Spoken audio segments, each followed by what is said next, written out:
안녕하세요. 문화연대 생활예술TV 6번째 시간입니다. 저희 오늘 이 시간이 그 2020년을 정리하는 시간이거든요. 그래서 다음 시간부터 이제 시즌2가 될 텐데요. 오늘 저희가 지금 이걸 진행하는 그 공간이 좀 범상치 않죠. 마포구 서교동에 있는 스페이스 M이라는 곳에서 진행하고 있습니다. 제가 알기로는 이 스튜디오를 또 대관도 해주신다고 하니까 이용해 주실 분들은 많이 이용하셔도 되겠습니다. 이걸 PPL이라고 하는지 모르겠지만 제가 한번 소개를 해드려봤습니다. 자, 코로나 때문에 아마 생활예술도 상당한 타격을 받았다는 거 다들 알고 계실 겁니다. 우리 모두가 사실 크건 작건 여러 가지 충격을 받았었죠. 생활예술 활동을 하시는 분들은 모일 수가 없어서 굉장히 힘들었습니다. 대부분 이 대면 접촉을 통해서 기운을 주고받고 또 생활예술을 즐겼던 게 사실인데 그렇지 못했던 것 때문에 힘들어 하시는 분들, 또 제가 알기로는 이제 비대면 방식으로 바꿔서 온라인으로 서로 모이시는 경우도 많았었는데 특히 이제 중장년층 세대는 이 기술에 좀 접근하기가 어려워서 그것 때문에 힘들어 하셨다는 것도 들었고요. 그래서 제가 오늘 시간은 어떻게 기획을 했냐면 지금 완전히 민간 자립적으로 활동하고 계시는 단체 한 분을 모시고 또 공공기관에서 생활예술 팀에서 일하시고 계시는 분 한 분을 모셨고요. 또 공공에서 위탁을 해서 운영하고 있는 생활예술 기관에서는 또 생활예술이 어떻게 진행이 되었는가 이런 것을 좀 알아보려고 여기 보이시는 세 분을 모셨습니다. 먼저 세 분 소개부터 할까요? 네, 임승관 대표님부터 소개 좀 해주시죠. 안녕하세요. 인천에서 온 임승관입니다. 저는 인천 시민문화예술센터에 있고요. 네, 그렇습니다. 반갑습니다. 예, 이분들이 지금 이게 너무 스튜디오가 멋있어가지고 약간 적응이 안 되고 있는 상황인데 조금 있으면 입이 풀릴 겁니다. 네, 이혜진 팀장님. 예, 안녕하세요. 저는 광명에서 왔고요. 광명에는 광명문화재단에서 생활문화 공간도 운영하고 있고 그리고 각층 생활문화 지원 사업들도 많이 하고 있어요. 네. 그래서 그런 일을 담당하고 있는 이혜진입니다. 네, 반갑습니다. 잘 오셨습니다. 광명에서 오셨습니다. 그리고 마지막으로 이승희 센터장님. 네, 안녕하세요. 저는 성북에서 활동하고 있는 이승희라고 합니다. 네. 반갑습니다. 네, 돌고지 생활예술문화센터의 센터장을 맡고 계십니다. 이 세 분이 각자 자신의 포지션에서 어떻게 생활예술을 활동을 관리도 하시고 또 기획도 하시고 이제 여러 가지 활동을 하셨는데 그 얘기를 지금부터 들어보려고 합니다. 인천의 시민문화예술센터, 네. 아시는 분은 다 아시겠지만 이제 문화바람이라는 이름으로도 좀 유명한 단체잖아요. 근데 이제 임승관 대표님이 보시기에 2020년 인천의 그 생활문화 지형 혹은 이제 시민문화예술센터의 회원들의 활동이 어땠는지 좀 회고라고 할까요? 한번 생각해 봐 주시면 어떨까? 말씀 좀 해주시면 좋겠습니다. 네, 일단 한마디로 말씀드리면 네. 처음 겪었던 혼란이었는데 네네. 이것이 전폭적으로 생활예술인들에게만 적용되는 문제가 아니기 때문에 국가재난 차원에서 이게 이제 받아들여지기 때문에 오히려 혼란스럽긴 하지만 굉장히 침착했던 한 해였기도 합니다.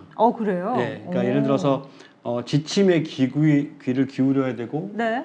그리고 또 전체가 같이 움직여야 되고, 또 내가 남한테 피해가 되면 안 되고 이런 것들이 동시에 몰려오는 한 해여서 네.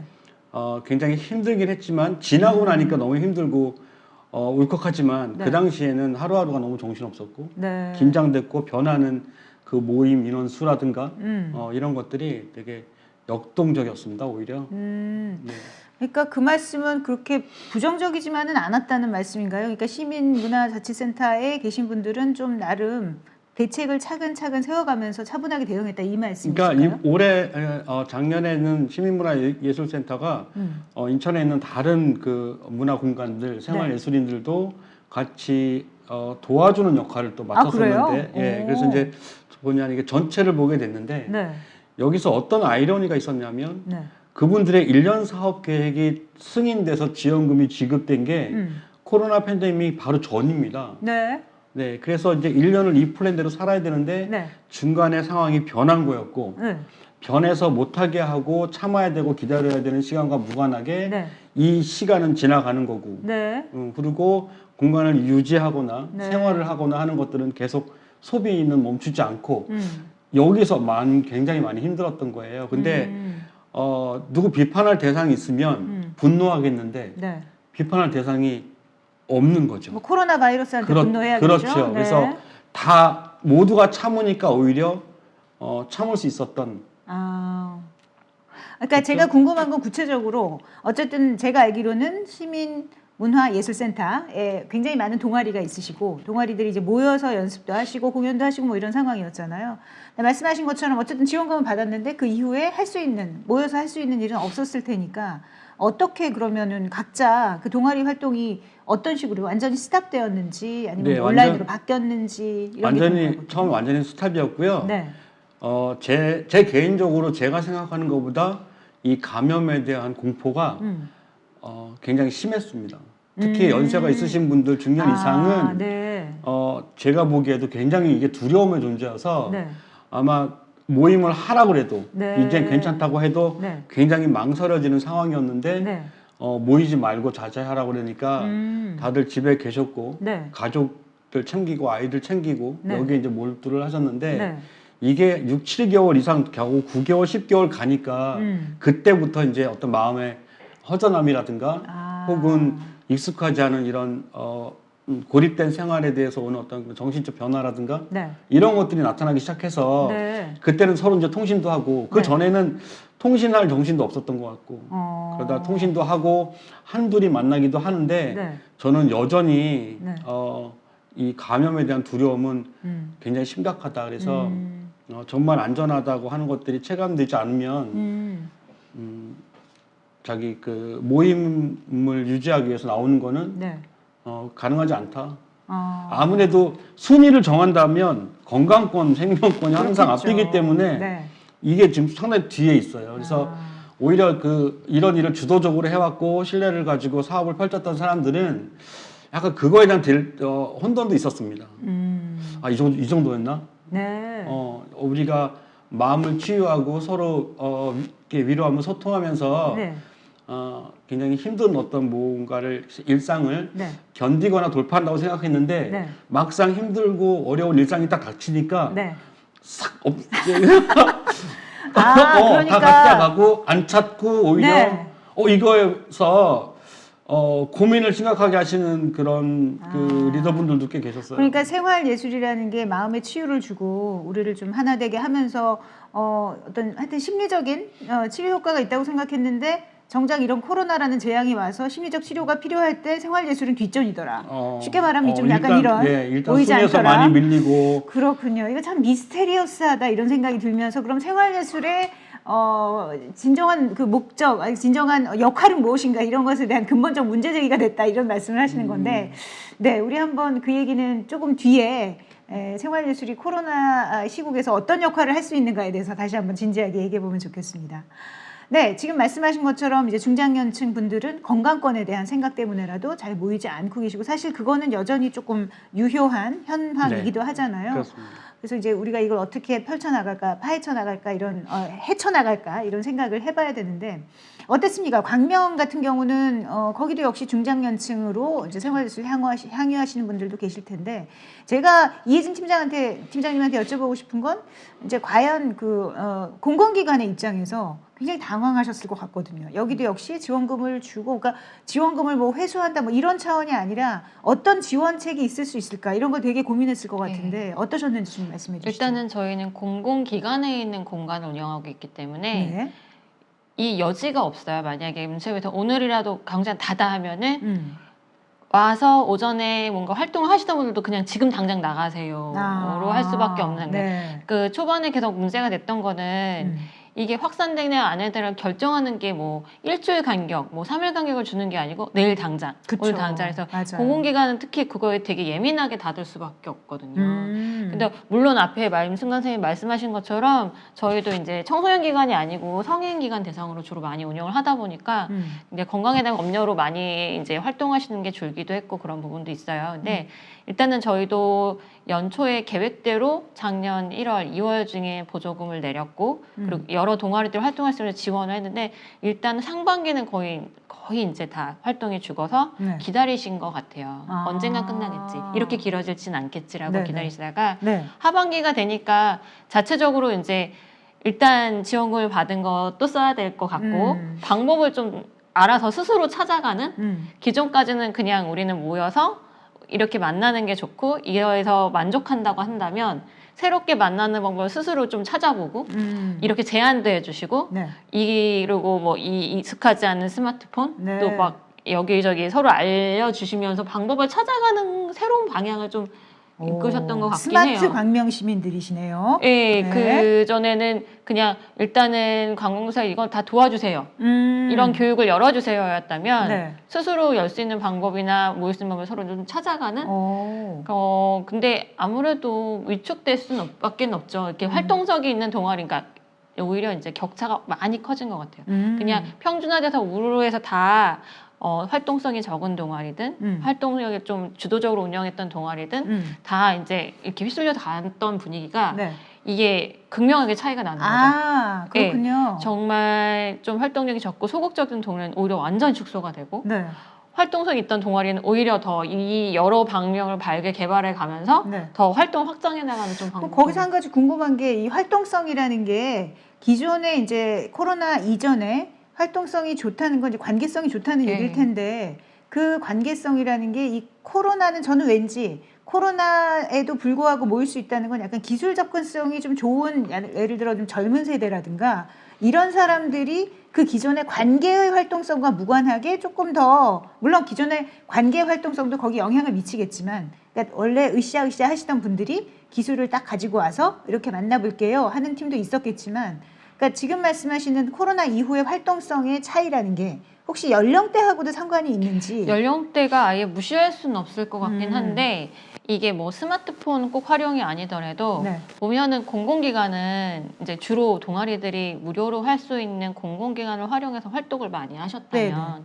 셧다운이 되면은 공공기관 우선적으로 제일 먼저 닫잖아요. 그러니까 말이죠. 그러니까 동네에서 발품 팔아서 네. 우리 3명, 우리 2명이라고 모일 수 있는 장소 스스로 찾으시는 거예요. 그러니까 그 스스로 찾으시는 건 결국 활동성, 그러니까 관계성이 좋으셨던 네, 분들이 그렇죠. 우리 너무 모이고 싶으니까 네. 알아서 찾는 거죠. 그렇죠. 아, 그래서 그걸 그렇군요. 유지가 되는 팀들은 유지가 되고 나이가 많으시더라도 네. 아 내가 여기 봤는데 여기 공간이 좀 하고 노인정이 좀 비었어라면 자기가 찾아가실 수 있잖아요. 네네. 근데 전엔 뭐 관계성이라든가 으쌰으쌰했던 동력이 좀 약하셨던 분들은 그냥 뭐 포기하고 오히려 이제 다 포기를 하는 게 좀 명확해지는 네. 그래서 좀 걸러지는 네. 활동성 있는 동아리가 좀 덜 활성 있는 동아리가 좀 걸러지는 것도 있지 않았나라는 생각도 들어요. 저는 여기서 한 가지 궁금한 게 그 제가 만나봤던 그 생활예술 그러니까 공공기관의 공간을 쓰시던 분들이 한결같이 하시는 말씀이 아니 공공기관이 어떻게 보자면 제일 안전한데 왜 공공기관을 제일 먼저 닫느냐 우리가 사적인 공간을 찾아 나가는 게 오히려 더 위험한 거 아니냐 이렇게 얘기하는데 어떻게 생각하십니까? 그런 말씀 되게 많이 들었고요. 네. 저희도 그거에 대해서 되게 많이 동의를 했어요. 네. 그래서 그거에 대해서 근데 저희가 선제적으로 열 수가 없는 거는 네. 정말 지자체에서는 그게 한 명 한 명 확진자가 된다는 게 굉장히 예민한 상황이 그게 공공기관에서 늘어난다는 거는 용납이 안 되는 네. 그런 분위기여서 네. 저희가 어쩔 수 없는 분위기인데 대부분 이해해 주시는 편이셨어요. 네, 이해를 뭐 해주시는 천사 같은 분들이 계시지만 저는 여전히 드는 생각이 오히려 공공기관을 개방해야 된다. 공공기관은 방역을 할 수 있는 여러 가지 인프라를 갖추고 있으니까 오히려 그럴 때 그러니까 마치 무슨 지진이 나면 학교 열어가지고 거기서 학교 체육관에서 하자는 대피소를 쓰잖아요. 그런 것처럼 생활예술 공간도 오히려 공공기관이 문을 열어서 생활예술 이재민들을 불러들이는 대피소, 생활예술의 대피소가 돼야 되지 않느냐라는 생각이 들면서 혹시라도 이 방송을 누군가 공공기관의 분이 계시다면 보시는 분이 있다면 꼭 그 생각을 해주셨으면 좋겠다라는 말씀을 드리고 싶습니다. 팀장님도 그런 말씀 하시고 싶은 거죠? 네, 그럼요. 올해 같은 경우는 네. 오히려 이제 막 닫는 걸로 이제 추세를 갔다면 1년을 겪었잖아요. 네. 공공기관도 교수님 말씀하신 대로 네. 우리가 우선적으로 어떻게 방역을 해가지고 문을 열 수 있을까라는 그런 추세가 바뀌는 지금 추세고. 그래요? 반가운 소식이네요. 네, 그래서 올해 연초부터는 거의 다 개방을 하고 있는 상태인데 그렇군요. 아직 많이 알려지진 않은 것 같습니다. 그렇군요. 네. 이 기회에 한번 이렇게 확실하게 홍보를 좀 해주시면 좋겠네요. 저희가 작년 같은 경우는 코로나가 막 확산되고 저희도 혼란스러운 경우 때문에 네. 이렇게 지시가 내려오는 대로 네. 거의 다 이제 문을 닫는 경향이 있었다면 올해 같은 경우는 어떻게 방역을 할까 그리고 최대한 어떤 일이 있어도 일단 문을 연다라는 걸로 많이 전환이 되고 있으니까요. 근데 아직 모르시는 분들이 굉장히 많으신 것 같아요. 기존에 이제 물론 건강상 걱정이 되셔서 못 나오시는 것도 있겠지만 이제는 공공기관 다 열고 있다는 것 모두들 좀 인지하시고 활동을 좀 기지개를 펴셨으면 좋겠어요. 이 방침이 아마 광명시만의 방침은 아닐 것입니다. 네, 그죠? 아마 다 전국적으로 그렇게 코로나 관련해서 여러 포럼도 있었고 여러 네. 예술가들이나 기획자들의 목소리가 있었잖아요. 네네. 그런 게 좀 반영되지 않았나 싶습니다. 네, 생활예술 TV를 보고 계신 여러분들 모두 다 본인이 사시는 그 시나 구에 문의를 한번 해보시면 좋겠습니다. 네, 지금 이제 제 왼쪽에 앉아 계신 그 이승희 센터장님하고 이제 이야기를 나눠볼까 하는데요. 돌고지 생활예술문화센터는 특히 이제 로컬에 좀 뿌리를 받고 있는 그런 기관이라고 할 수 있잖아요. 그런 측면에서 오히려 이렇게 코로나가 창궐했을 때 정말 그 마을 사람들이 서로의 그 외로움, 힘듦 이런 걸 좀 치유할 수 있는 공간으로 작용하지 않았을까 하는 말씀을 드리는데 왜 이를 악무시는지 모르겠습니다만 예, 돌고지 생활예술문화센터는 이 코로나를 어떻게 그 헤쳐 나오셨는지 여쭤보고 싶습니다. 석관동에는 이제 돌고지 생활예술센터는 이제 지역에 있지만은 실제로 막 주민 모임들이 엄청 활성화되어 있거나 뭐 주민분들이 막 이렇게 모여서 이렇게 활동을 많이 하시는 곳은 아직은 아니에요. 그래요? 네네. 네. 그래서 이제 사실 주민분들이 어떤 활동을 하셨나, 주민분들이 어떤 모임을 가지셨나 이거를 저희가 이렇게 다 파악할 수는 사실은 없었고 사실 저희도 2주씩 이렇게 계속 밀려가는 거를 좀 보면서 네. 그냥 기다리면 되겠지라고 하고 상반기를 좀 셧다운 보내. 방침이. 네네네. 네. 이거는 이제 어쩔 수 없는 상황이니까 우리도 뭐 기다리면 이제 나아지겠지. 이게 사실 상반기가 다 온전히 쉰다라고 했으면 더 적극적으로 온라인 방법이라든지 뭐 비대면 할 수 있는 프로그램을 찾았을 텐데 네. 그냥 손 놓고 기다렸던 게 솔직한 그랬군요. 거였어요. 좀 네. 나아지지 않을까 이런 생각으로. 그럴 때 주민들의 반응은 어땠나요? 어쨌든 여기는 이제 목공 이런 것도 하고 있고 그러니까 오시고 싶어하는 분들이 오다 가다 승희 씨 뭐 언제 열어요? 이런 질문도 있었고 그랬을 것 같은데. 비슷한데 이제 저희도 못 열어요. 저희도 못 가요. 막 이런 게 이렇게 들어오시는 건 괜찮은데 뭐 프로그램 아직 못 해요. 이제 곧 열릴 거예요. 이렇게만 계속 이제 네. 응대하면서 아니구나. 이제 그게 장기화되면서 이제는 그렇게 갈 수 있는 상황이 아니구나라고 좀 생각했고 네. 주민분들도 이렇게는 안 되겠다 이런 좀 말씀 많이 하시고 그러면서 공공이면서 저희는 이제 위탁을 받은 그렇죠. 공간이잖아요. 네네. 그런데도 이렇게 민간처럼 확실히 이렇게 저희의 책임 안에 있을 수도 없고 그렇다고 그 무시할 수도 없는 상황이었던 게 더 좀 네. 힘든 일 아니었을까? 뭐 이런 생각이 약간 좀 애매한 들 위치에 있는 상황이었겠군요. 지킬 수도 없고 그러니까 프로그램은 하고 싶고 다양한 방법을 좀 찾고 싶고 또 네. 주민들이랑 만나고 싶은 그런 방법을 좀 이야기하고 싶은데 그것마저 아예 못하게 되는 상황이 좀 있었던 것 같아요. 왜 부재가 존재감을 더 느끼게 한다 이런 얘기 하잖아요.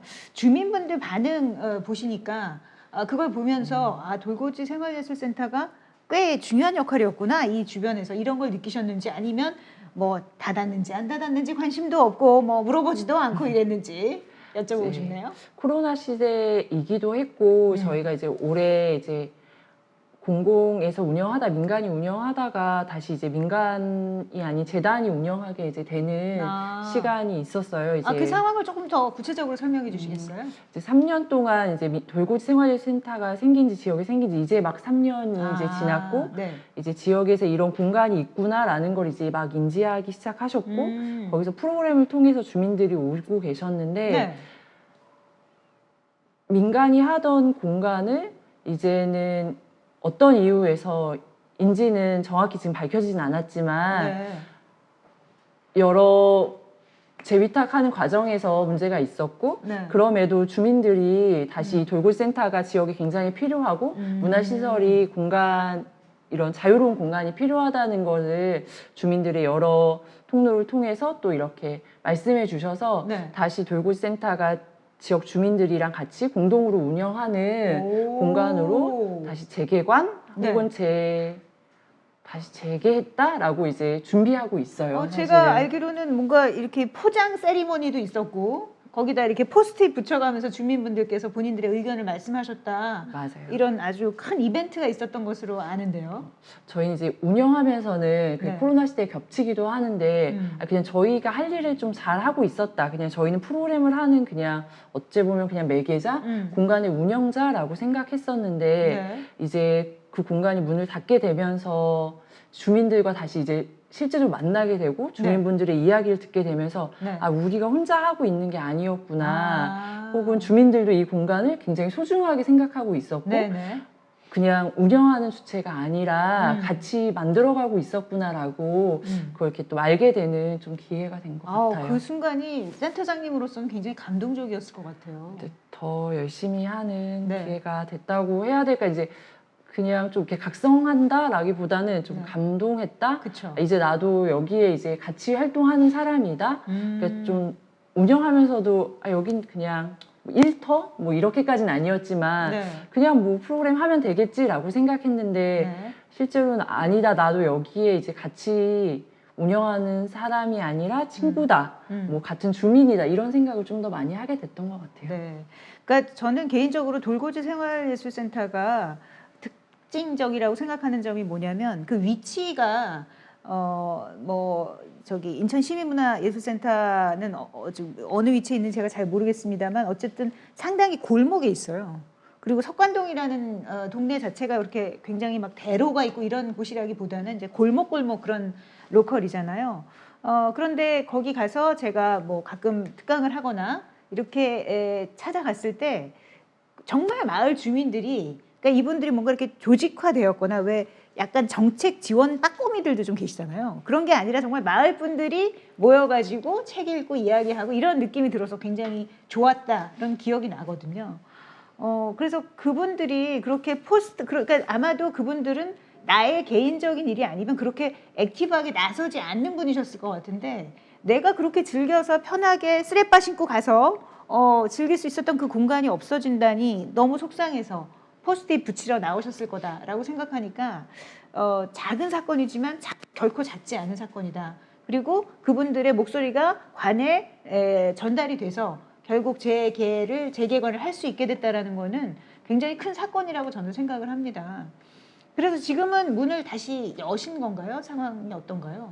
지금 이제 열려 있진 않고요. 이제 준비하고 있는 중이에요. 그렇군요. 네네. 이제 다시 프로그램이 시작이 돼서 이 꽃피는 봄에 그 주민들이 다시 활짝 웃으면서 돌고지 생활예술센터에서 여러 가지 프로그램을 즐길 수 있기를 기대해 보겠습니다. 지금 이제 뭐 2단계 여전히 그런 상황이지만 이제 정부에서도 조금씩 오픈하는 그런 방침을 가지고 있고 이제 이혜진 팀장님도 아까 공공기관도 이제 어떻게 방역을 잘해서 열 것인가 이런 생각을 한다고 말씀하셨는데 지금 현황은 어떤지 저는 인천부터 한번 여쭤보고 싶은데요.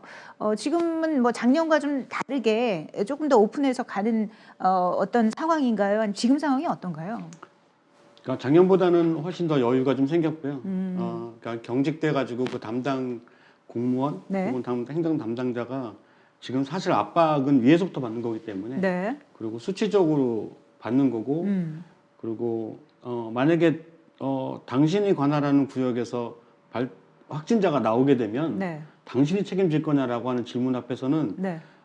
저희들 얘기를 마음을 열고 들어줄 수 없어요. 아, 그렇구나. 그렇죠. 네. 그렇게 하려면 하세요. 이거는 뭐 온전하게. 그래서 네. 저는 그러면서 이제 우리 생활문화 하는 사람들이 네. 몇 가지를 좀 중요한 걸 느낀 게 있는데 네.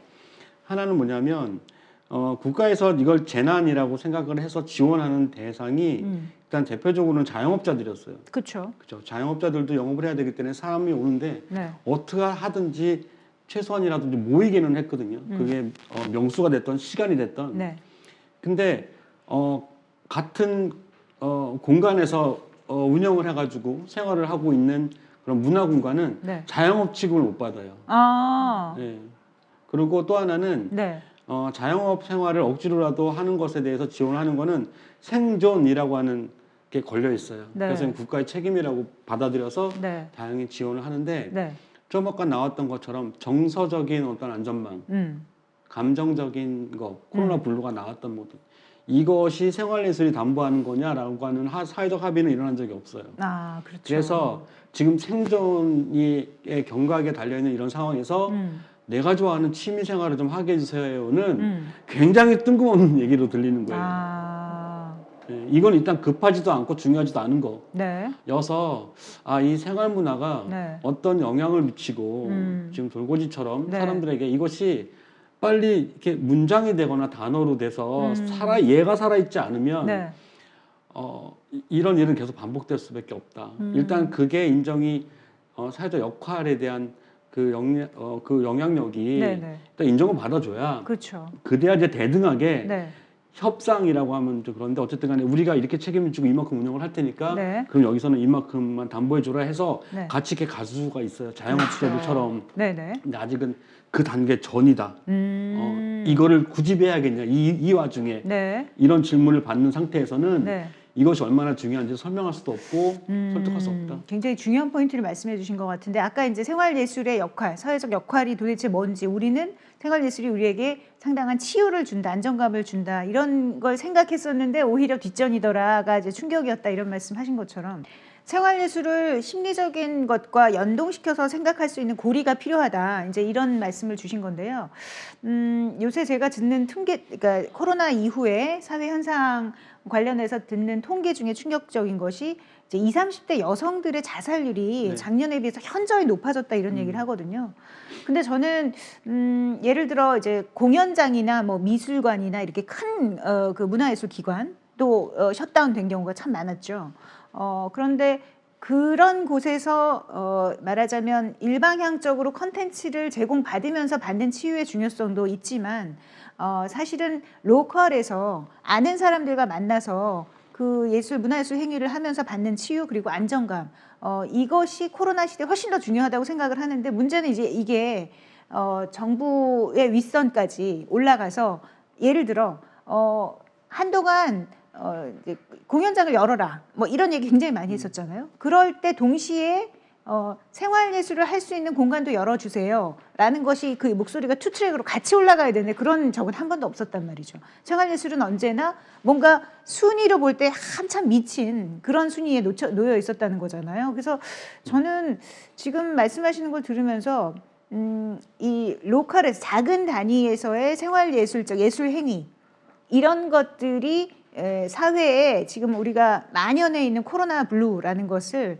치유하기 위해서 얼마나 중요한지에 대한 뭔가 포럼을 열든지 사회적 목소리를 내야 된다 이런 생각이 지금 굉장히 강력하게 드는 그런 상황인데요.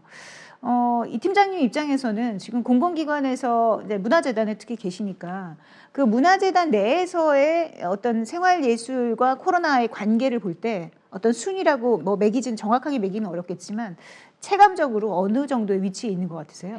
일단은 공연이나 전시, 공연장을 연다는 것 자체는 제일 먼저 고려하는 건 자영업자를 고려하는 것 같이 예술가들의 생계와 관련된 문제이기 맞아요. 때문에 맞아요. 공연장이나 전시장을 우선적으로 열어줘야 된다는 걸로 이제 흘러가고 시간이 있는 됐죠. 거고요. 네. 저희는 광명 같은 경우는 작년에 이제 저희는 기본적으로 1인 1기 사업이라는 기초적인 생활문화를 지원하는 사업을 하는데 네. 일단 그 사업 지원하는 것 자체를 이어갔어요. 그리고 웬만한 공간을 이용해서 하는 분들은 했는데 그게 굉장히 중요했던 것 같아요. 왜냐하면 정말 생계가 아닌 이상 이게 네. 취미 활동을 예상 지원금이 없었다면 네. 뭐 이런 매개가 없었다면 이런 고리가 없었다면 아무 하면 우리가 동아리 활동할 때 이걸 받았는데 이거라도 모임을 유지를 해야 되라는 그런 고리가 전혀 없었다면 네. 다 무너지지 않았을까. 맞아요. 그러니까 이거를 유지시켜 준 게 정말 고마웠어요. 근데 그게 공공의 기능이었다고 생각해요. 그냥 동아리 활동이라고 자유 활동이라고 해서 여러분 모이시게 자유롭게 하세요라고 만약에 이 시기에 그냥 뒀다면 네. 이렇게 활동이 남아있는 활동이 있었을 수 있을까? 맞아요. 왜냐하면 개인의 경제 활동에 있어서도 우선적이니까요. 생계비가 줄어들면 문화예술을 위한 엑스트라 그 돈을 내기가 어려운데 공공에서 받았기 때문에 그걸 가지고 할 수 있었던 거잖아요. 근데 저는 그 공공의 범위에서 그 부분을 절대로 놓치면 안 된다고 생각하는 게 뭐냐면 네. 문화재단 입장에서는 대부분이 공연장이나 전시, 미술관을 끼고 있어요. 네. 그랬을 때 그건적으로 우려인데 이번에 팬데믹이 됐을 경우 그 비대면 온라인 공연 이런 거 많이 했거든요. 그렇죠. 근데 그거에 대해서 어쨌든 공연도 이렇게 관객과 상호작용이 되게 중요해요. 그거 효과성이 있잖아요. 그럼요.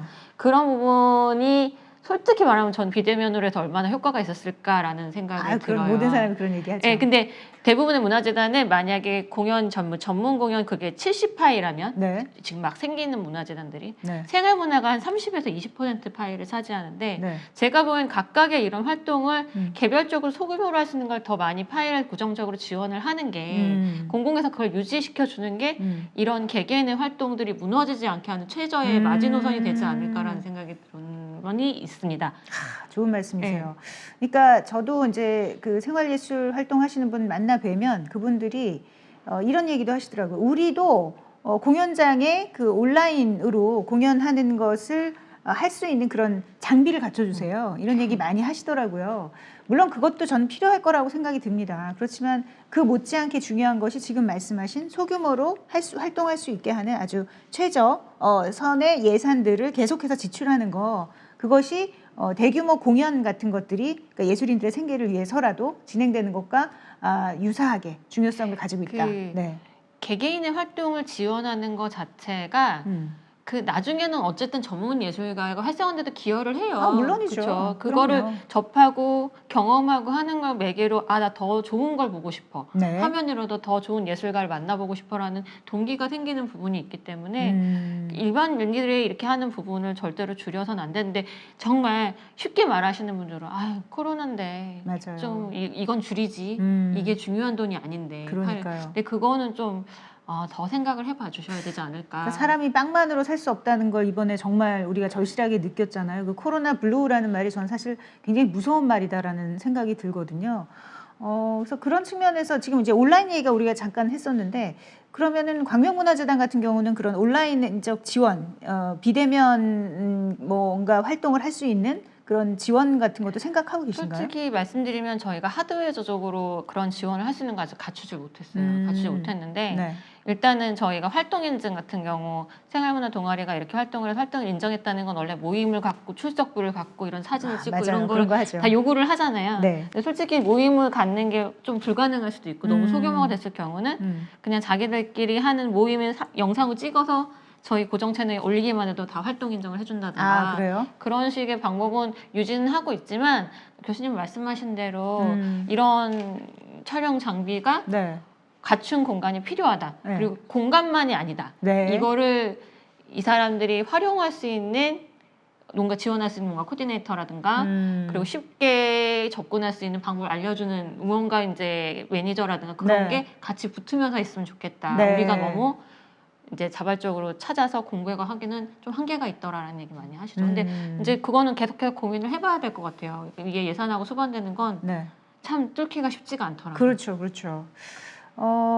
뭐 항상 그 문화바람이나 인천 시민 문화예술센터는 좀 앞서가는 생각을 많이 하시기 때문에 아마도 인천시에다가 이쪽에서는 먼저 이런 방식의 앞으로의 준비가 필요해요 이런 제안을 하셨을 것 같다라는 느낌적인 느낌이 있어서 좀 여쭤보는데요. 일단 아까도 네. 말씀드렸지만 굉장히 다양한 동아리들과 같이 그 활성화 사업을 하다 보니까 조금 아까 얘기하신 것과 같이 그렇게 테크놀로지컬한 요구들이 있는 거예요. 네네. 모든 동아리가 다 있거든요. 네. 근데 그 직전에 어떤 경험을 했었냐면 공간을 이렇게 모아서 이렇게 지역별로 함께 공동의 사업을 하다 보니까 예를 들면 공연 발표를 할 때 시스템이 들어오는 거가 있고 뭐 케이터링 음식이 필요한 게 있고 그다음에 뭐 굿즈가 필요한 것도 있고 공연이 필요한 것도 있는데 이게 내부 거래가 다 되는 거예요. 그거 빵 만들기를 컨텐츠로 공간으로 들어오신 분들도 있고 네. 청년 영상 단체가 네. 또 지역 공동체 사업을 하기 위해서 들어온 데가 있어서 그러면 여기는 아예 이걸로다가 이제 비즈니스 모델이 나올 수 있을 만큼 쫓아다니면서 다 그걸 해줄 수가 있는 거죠. 다 배울 필요가 없는 거예요. 모든 동아리가 다 영상 테크닉을 배울 필요가 없고 모든 동아리가 어떤 그런 스킬을 배울 게 아니라 네. 그런 거를 하고 있는 곳이 제대로 네. 성장할 수 있도록 네. 안에서 거래를 하는 거죠. 회를 내고 그러면 이게 더 연대를 하는 이유에 대해서 혹은 연대를 하는 동기가 더 생길 수 있다. 그러니까 제가 지금 이혜진 팀장님한테 물은 것처럼 말하자면 문화재단에서 모든 장비를 다 갖춰서 제공할 게 아니라 그래서 전반적으로 교육을 해가지고 깨닫게 네. 할 게 아니라 그거 네. 되게 오래 걸리니까 네. 그거를 지원할 수 있는 곳이 있으니 네.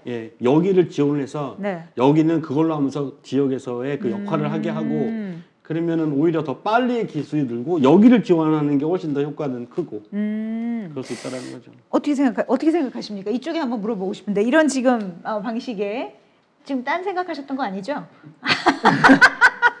그러니까 어떤 그러니까 동아리들이 오히려 자력갱생할 수 있도록 A부터 Z까지의 동아리가 있으면 A 동아리가 만약에 그런 예를 들어 뭐 기존에 영화를 찍는 동아리였다든가 기술적으로 접근이 가능한 곳이었다면 여기를 지원해서 이쪽에서 나머지 B부터 Z까지의 동아리들의 어떤 비대면 방식의 생활예술을 도울 수 있도록 가는 것이 어떨까?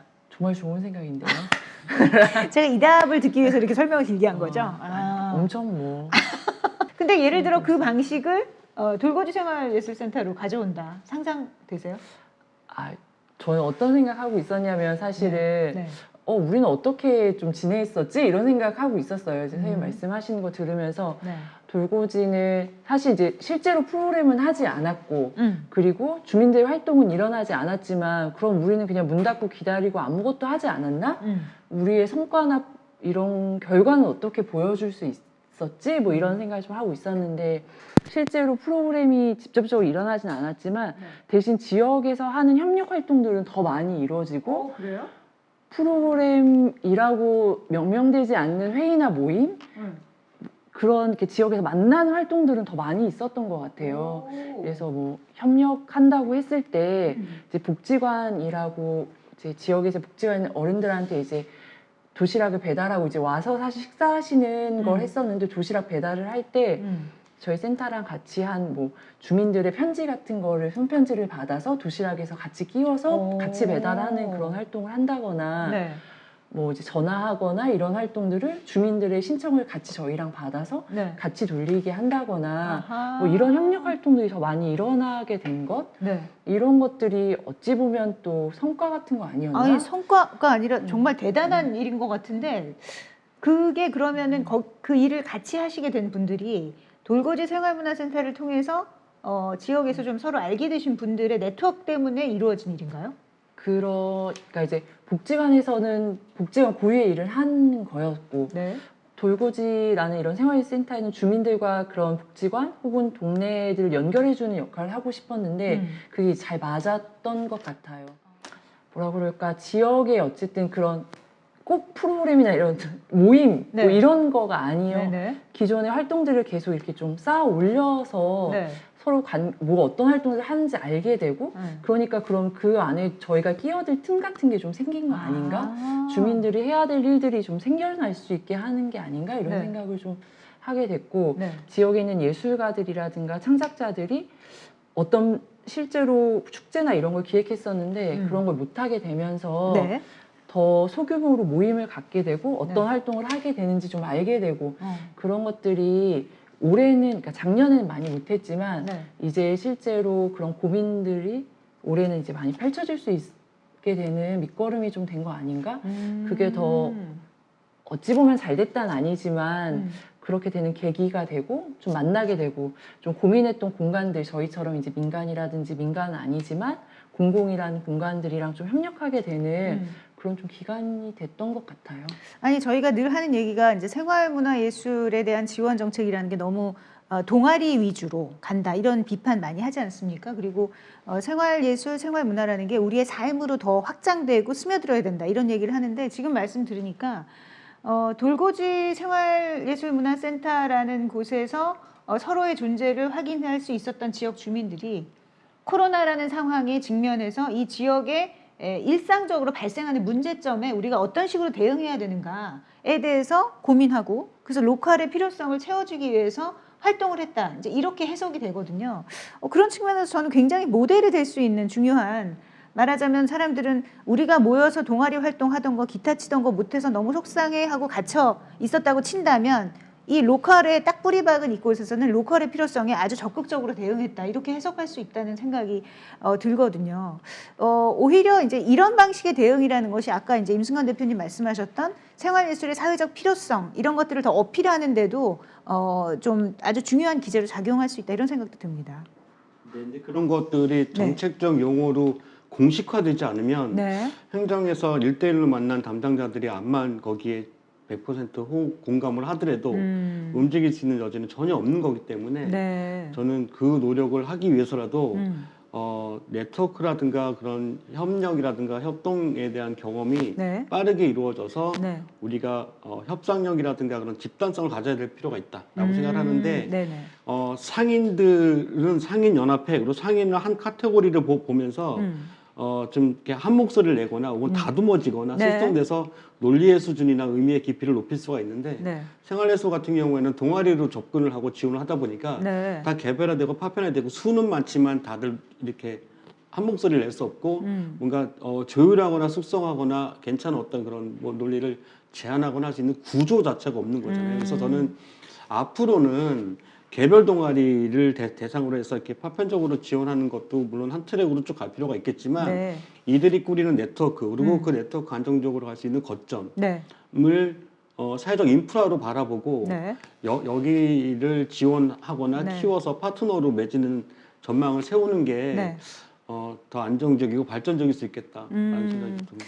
그러니까 그게 이제 생활예술 활동을 하시는 그 동아리들의 어떤 협의체 같은 거. 근데 그 협의체가 좀 더 공고화되고 공식화됐으면 좋겠다. 이제 이런 말씀을 하시는 것 같은데, 광명에도 아마도 그런 협의체가 있을 것 같아요. 생활예술 동아리들의 어떤 협의체 네. 같은. 사실적으로 말씀드리면은 이제 저희가 광명문화재생하고 하원문화재 두 곳을 운영하면서 거기를 이용하시는 분들의 운영위원회라든 그런 건 있지만 전체적인 동아리를 아우르는 생활문화연합 같은 건 아직 구축이 되어 있는 건 아니에요. 네. 그러니까 실제적으로 저기 동아리들이 한 목소리를 내거나 생활문화 활동하시는 분들이 모아서 얘기를 하는 거는 저희가 지원 사업을 통해서 지원 사업을 워낙 대규모로 하다 보니까 네. 1년에 막 7, 80 모임씩 지원을 하다 보니까 거기에 지원을 하면서 모임분들이 목소리를 내긴 하죠. 근데 저는 연합회가 만들어지는 건 물론 같은 목소리를 내거나 그런 건 굉장히 중요한 일이긴 한데 네. 그러려면 서로 이제 저희가 그 각자 생활문화, 생활예술을 하시는 분들의 좀 같이 교육을 받으시거나 우리가 공동체 활동할 때 필요한 부분에 대한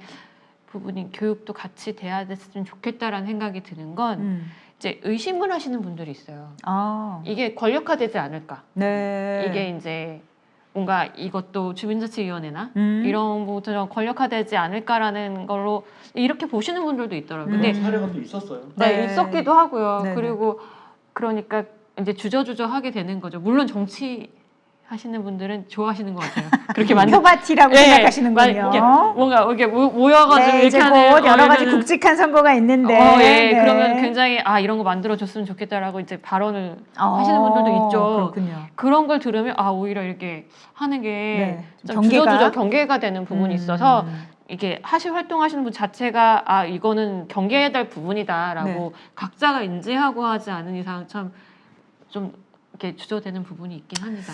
그러네요. 그러니까 그 연합체, 그렇죠. 유니언이라는 게 이제 항상 장점도 있지만 또 단점도 있는 그런 게 있기 때문에. 근데 저는 사실 좀 믿는 구석이 있는 게 모르겠어요. 이건 이론적인 그러니까 생활예술 쪽에 연구를 하는 저로서는 이게 정치 공동체와 예술을 기반으로 한 공동체가 다를 수밖에 없는 이유가 예술의 속성 때문이다라고 저희는 항상 이야기하거든요. 그러니까 예술을 기반으로 해서 모이신 분들은 정치를 목적으로 해서 모이신 분들하고는 어쨌든 결이 다를 수밖에 없고 그들의 정서적인 그 신념 체계가 다르기 때문에 그게 그렇게 경도될 리는 없다 이런 믿음을 좀 가지고 있긴 합니다. 네, 그래서 저희도 이제 저는 관에 있지만 관주도가 되면은 네. 그럴 경우가 굉장히 많아요. 그럴 수 있죠. 네, 이제 정말 이제 하시는 분들의 자발적으로 해서 우리가 모임 필요, 우리 목소리를 낼 필요가 있다라고 해서 모이는 경우라면 정말 이상적인 경우고 네. 그 이걸 관이 주도해서 연합회를 구성해줘서 이거에 한다고 한다면 분명히 그런 그렇죠. 문제가 생길 거라는 걸로 좀 보고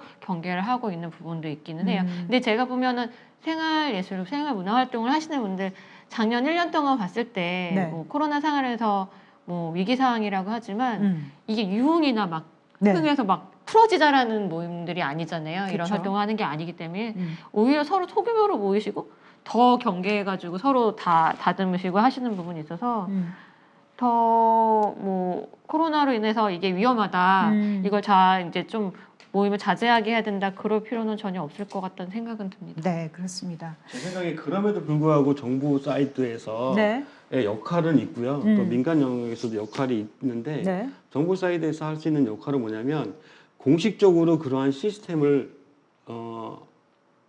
시작하는 거예요. 네. 이런 시스템을 하겠다. 그래서 아까 말한 것처럼 어떤 구조적으로 이렇게 만드는 것이 우려가 있으면 그것이 어떻게 되는 것이 가장 민주적이고 그다음에 여러분들이 생활에 오면서 느꼈던 우려 상황이 배제될 수 있는지를 여러분들이 논의를 해서 정하는데 이렇게 해서 저는 거기에 참여하는 구성원을 모으는 거 그리고 이런 사업을 하겠습니다라고 하는 건 관에서 해야 돼요. 예, 그렇게 해놓고 나서 그 다음부터는 이제 이 사람들이 그러면 지혜나 경험을 모아서 뭐 다들 파란만장한 삶을 살아오셨기 때문에 네. 이분들 안에 무조건 답이 있어요. 기업을 해보신 분들도 있고 사기를 당해보신 분들도 있고 사기가 왜 뭐 나옵니까? 굉장한 많은 스펙타클한 것들이 있기 때문에 네네. 이분들이 스스로 가장 합리적인 걸 정하면은 사실은 네. 그게 베스트입니다. 네. 그거를 우리가 지원하겠습니다라고 하는 것도 정부의 역할인 거예요. 그래서 저는 이게 파트너십인데 그렇게 해서 크건 작건 시범 사업조로다가 하나가 나오면 네. 이것은 상상력을 자극하는 부분이기 때문에 다른 지역에서도 얼마든지 업데이트되면서 퍼져나가고 자리 잡을 수 있다. 네. 근데 지금은 이 민에 맡기면은 그런 권력화되지 않을까. 아. 관이 주도하면 너무 또 권위적이지 않을까. 이거 네. 이렇게 두 가지 중에 하나로만 생각을 하는데 네. 저는 둘의 역할의 비율을 조율을 해서 시작을 하면 되지 않을까. 어디서도. 갑자기 관 대표가 되셨어요. 그러게요. 저희 관대표가 됐네요. 알아서 아, 예. 잘하겠습니다. 네, 두 분 다 뭔가 블루를 입으셨는데 서로 싸우지 마시고. 자, 이게 자연스럽게 이제 2021년 어떻게 갈 것인가 이런 얘기를 하게 되는데 저는 한 가지 드는 생각은 그거였어요. 그러니까 사실 아까 이제 협의체 얘기를 할 때 민간 주도적으로 협의체를 연다고 해도 옛날에는 그 많은 분들이 모이기가 어렵잖아요. 이게 이제 자기 생계에 관련된 거라면 아마 그분들이 뭐 시에 모이세요. 그러면 딱 할 텐데 그게 아니었던 상황이라면 지금은 이제 모두 다 온라인 화상회의에 익숙해졌잖아요. 그거 모르면 거의 간첩인 지금 상황입니다. 그러다 보니까 오히려 온라인으로 많은 사람들이 모여서 어떤 그때그때의 즉자적인 그 사안에 대해서 논의할 수 있는 그런 장이 열리지 않았나, 그런 기술적인 서포트가 굉장히 중요한 기제로 이제 작용하지 않나 이런 생각이 들거든요. 근데 그것까지 좀 감안해서 앞으로 2021년은 좀 어떻게 흘러갈 것 같다라는 여러분 모두의 코멘트를 들으면서 오늘의 자리를 한번 마무리해 볼까 합니다. 임승관 대표님부터 네, 말씀해 제가 먼저 주실까요? 하면 네.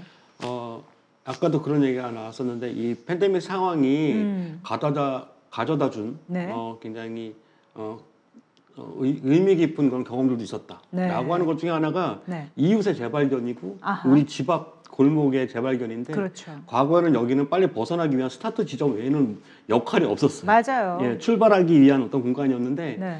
여기 1년 정도 머물다 보니까 그리고 나만 머문 게 아니라 다 같이 머물다 보니까 네. 이심점심이 돼서 이제 네. 인사도 하고 네. 이제 같이 술도 먹고 네. 이제 와서 네. 뭐 굉장히 많은 동네 아저씨들하고 네, 친구가 되셨다고 그래서 제가 들었거든요. 이거를 서로 감동하는 것 같아요. 아. 서로 막 표현은 잘 안 하지만 네. 앞에 있는 그 가게에 이렇게 맨날 익숙했던 그 어떤 상인들도 네.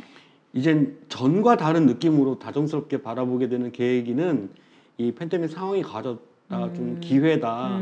그래서 이제는 정말 로컬이라고 하는 게 사실 과거에는 저희 같은 활동가들은 마을이 중요합니다 하면서 자기 마을은 못 관심도 가셨죠. 없었고 갈 수도 없었고 그렇죠. 이랬었는데 네, 배드타운이셨죠, 집이. 네, 이제 네. 정말 마을에 내가 있다 보니까 이제 네. 주민 자치위원회도 하고 이러면서 로컬 안에서 위치가 격상되셨더라고요. 그래서 이제 여기가 내가 뼈를 묻어야 될 곳이구나라고 하는 생각이 들면서 네. 정말 따뜻하게 느끼는 로컬의 의미를 아. 비로소 느끼는. 네, 임승관 대표님은 제가 알기로는 집에서 늘 요리를 하시기 때문에 로컬이 아니라 뭔가 이렇게 홈 지향적 인간이 되셨다 이렇게 그렇죠. 들었는데. 홈바처럼 해가지고 술집이 되기도 하고.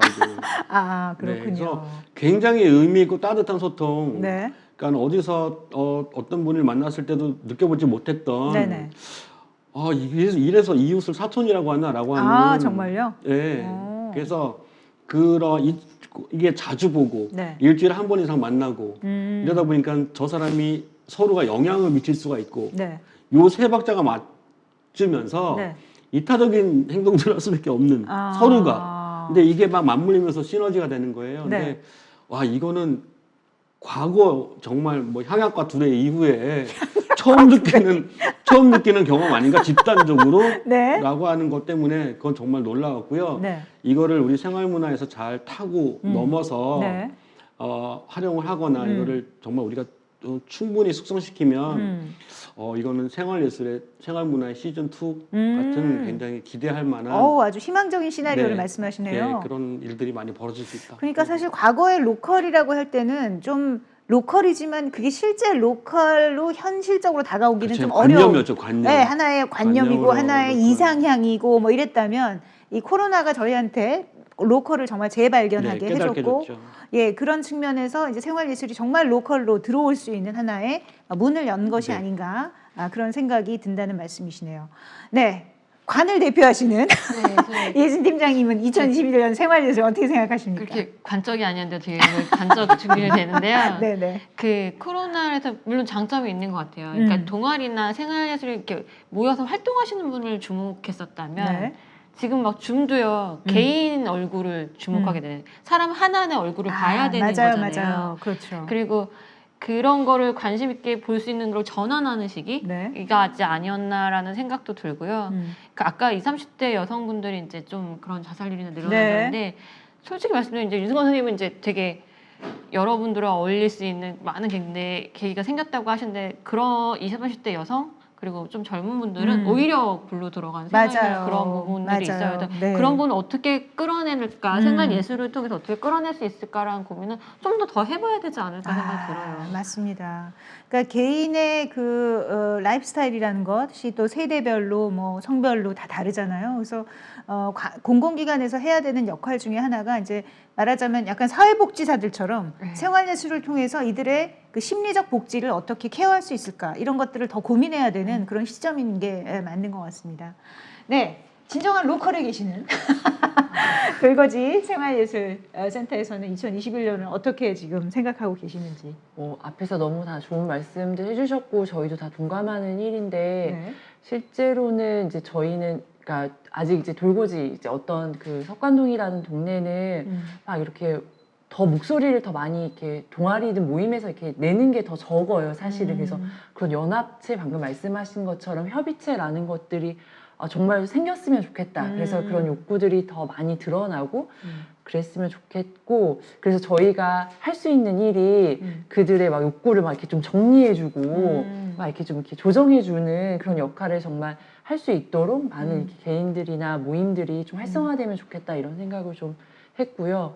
그게 어떤 관이나 뭐 민이 뭐 주도한 이런 게 아니라 그럼에도 그들이 이제 예술이나 문화를 통해서 좀 이기적인 개인으로서가 아니라 좀 공동체를 좀 더 생각하게 되고 좀 서로를 배려하는 공동의 활동을 좀 더 이렇게 촉진하는 방향으로 좀 갈 수 있도록 하는 역할로서의 좀 돌고지 센터가 좀 되면 좋겠다라고 생각을 했고요. 네. 하나 더 좀 말씀드리면 앞으로 그러니까 이제 저 2021년은 아무래도 코로나 때문에 많이 뭐 힘들고 이런 것도 있었겠지만 그러면서 좀 특정 대상이나 혹은 좀 자기와 좀 다른 사람들을 좀 더 배제하거나 좀 혐오하거나 그렇죠. 차별하는 활동들이 더 많아진 것 같고 좀 끼리끼리가 더 생긴 거 아닌가? 네. 그래서 좀 그런 것들이 좀 없어지거나 좀 그런 것들을 좀 깨는 네. 좀 다양한 프로그램, 뭐 좀 통합하는 프로그램, 뭐 그런 것들이 혹은 또 그런 것들이 나와 다르지 않고 그 사람들도 좀 똑같다고 하는 것들 좀 많이 드러낼 수 있는 그 사람들의 목소리나 혹은 활동들이나 이야기들이 좀 많이 나올 수 있는 그런 활동들이 좀 이제 생활문화 영역에서 좀 네. 필요한 게 아닌가 이런 생각을 하고 있습니다. 네, 고맙습니다. 세 분 정말 늦은 시간까지 아주 귀에 쏙쏙 들어오는 이야기들을 해주셨는데요. 생활예술 연구를 하면서 늘 하는 얘기가 이제 말씀하신 대로 로컬의 중요성, 또 개인의 중요성, 이런 얘기를 많이 하고 동시에 예술 활동, 취미 활동만이 아니라 그걸 더 확산시켜서 내가 살고 있는 이 지역, 내가 만나고 있는 이웃과의 관계를 어떻게 더 활성화할 것인가, 더 확산할 수 있을 것인가 이런 얘기를 많이 하거든요. 모든 사건에는 다 장점도 있고 단점도 있는 것 같습니다. 코로나 사태 역시도 그런 것이 아니었나. 아까 그 센터장님 말씀해 주신 대로 코로나 때문에 이제 생활예술로 모였던 공동체가 실제적인 이웃의 필요성에 반응하는 그런 체계가 구축되기도 했었고요. 그래서 2021년에는 생활문화예술 활동이라는 것이 이런 코로나 때문에 우리가 경험했던 이웃의 니즈를 채워주는 방식으로 나아가는 그런 하나의 기반이 될 수 있다. 이런 생각들이 점점 더 이렇게 확산돼 나가면서 방금 말씀하신 것처럼 혐오를 좀 오히려 이렇게 순화시킬 수 있는 방식으로도 생활예술이 기여할 수 있었으면 좋겠고, 그걸 위해서 기술적인 방식을 활용해서 기술적인 지원을 활용해서 더 많은 사람들이 더 활발하게 이야기를 나누는 생활예술의 장이 펼쳐졌으면 좋겠다 하는 생각도 듭니다. 네, 여러분 문화연대 생활예술TV 2020년 시즌을 이것으로 마무리하고요. 시즌 2에서는 더 즐겁고 흥미로운 그리고 더 신박한 내용을 가지고 여러분들 찾아뵙도록 하겠습니다. 오늘 수고해주신 여러분들 모두 감사드리고요. 여러분들한테 잘 보이지 않지만 마포구 서교동에 있는 스페이스 M의 스태프분들한테도 깊은 감사를 드립니다. 네, 그럼 오늘 이 시간 이 정도로 마무리하겠습니다. 감사합니다. 감사합니다.